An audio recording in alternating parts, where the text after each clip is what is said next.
أعوذ بالله من الشيطان الرجيم بسم الله الرحمن الرحيم الحمد لله رب العالمين الصلاة والسلام على رسولنا محمد وعلى آله وصحبه أجمعين اللهم صل على سيدنا محمد اللهم صل على سيدنا محمد اللهم صل على سيدنا محمد Payg'ambarimiz Muhammad Mustafa sallallohu alayhi vasallamga beadad durud va salovatlar va salomlar bo'lsin.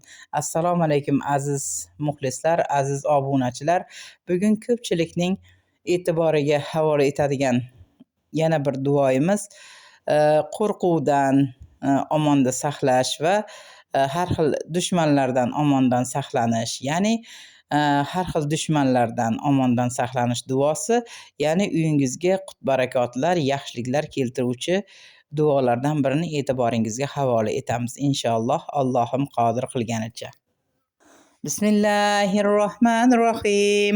Allahumma robba Jibril va Mikail va Israfil va Azraila, robba Ibrohim va Ismoila va munzilat Tavrati val Injili va Zaburi val Furqanil Karim, la havla va la quwwata illa billahul aliyul azim. Va sallallahu ala Muhammadin va ala alihi va sahbihi va sallim. Allahumma bi hurmati haula'il malaikatil arba'a va bi hurmati hazainin nabiyan va bi hurmati hazihil qulubil arba'a ihfazni min sharri fulani binni fulanin.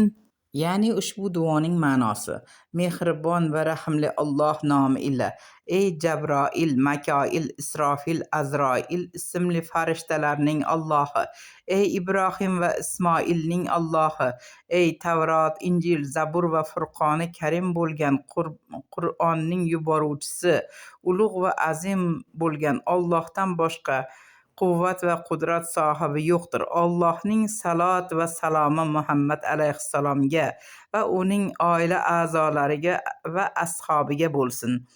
Ey Robbim, shu 4 farishta hurmati, shu 2 elchi hurmati, shu 4 kitob hurmati meni falon kimsaning sharridan qo'riqla. Bu juda sharofatli duodir. Insonlar va hayvonlardan qo'rqilganda o'qiladi. Bu duoni o'qigan odam har xil qo'rquvlardan omonda bo'ladi.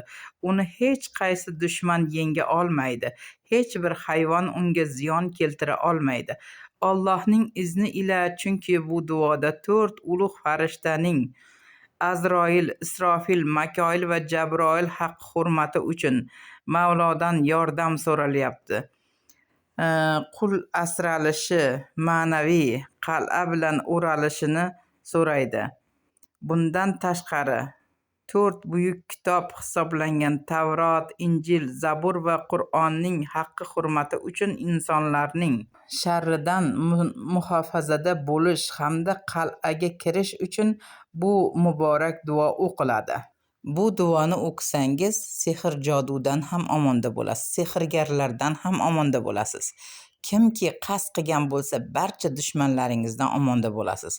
Allohim hamisha o'zini hifz-u himoyasida asraydi. Inshaalloh taolo hammamizning uyimizga yaxshilik, qut-barakotlar yog'dirsin Allohim taolo. Bemorlarimizga shifo bersin, go'daklarimizni g'amini o'zi yesin.